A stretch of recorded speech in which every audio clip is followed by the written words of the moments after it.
நலம் காக்கும் ஸ்டாலின், உங்கள் குடும்பத்தின் நலன் அரசின் பொறுப்பு.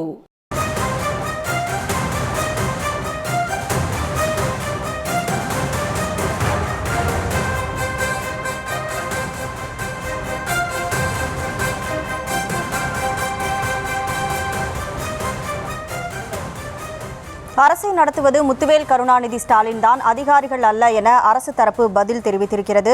எழுத்தாளர்களுக்கு வீடு வழங்குவது தொடர்பான வழக்கில் IAS அதிகாரிகள் அரசை நடத்துவது துரதிருஷ்டவசமானது என நீதிபதி ஆனந்த் வெங்கடேஷ் இன்று காலை தெரிவித்திருந்த நிலையில் தற்போது உயர்நீதிமன்றத்தில் இது தொடர்பாக அரசு கூடுதல் தலைமை வழக்கறிஞர் பதில் அளித்திருக்கிறார். வழக்கு தொடர்பான முழு விவரங்களுக்கு செய்தியாளர் மதியழகன் இணைப்பில் இருக்கிறார். மதியழகன், கூடுதல் விவரங்களை பதிவு செய்யலாம். எழுத்தாளர்களுக்கான கனவு இல்லம் திட்டத்தின் கீழ் வீடு ஒதுக்கீடு செய்யப்பட்டதை எதிர்த்து கவிஞர் முத்துவேல் சென்னை உயர்நீதிமன்றத்தில் மனு தாக்கல் செய்திருந்தார்.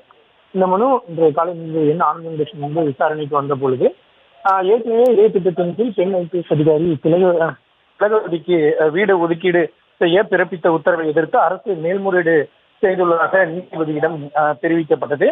இதனையடுத்து எழுத்தாளர்களுக்கு வீடு ஒதுக்கீடு செய்தது என்பது உணர்வுபூர்வமான விஷயம். இது IAS அதிகாரிகளுக்கு தெரியாது.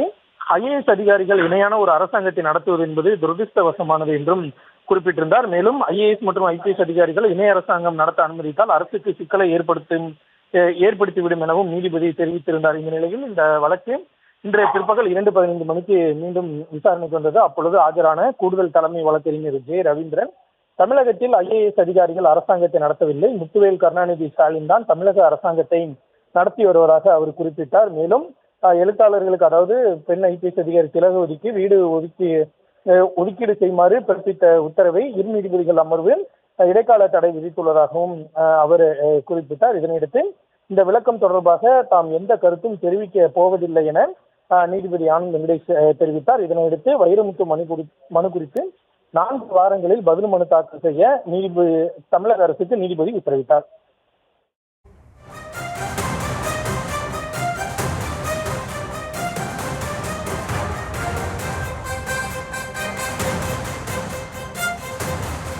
நலம் காக்கும் ஸ்டாலின், உங்கள் குடும்பத்தின் நலன் அரசின் பொறுப்பு.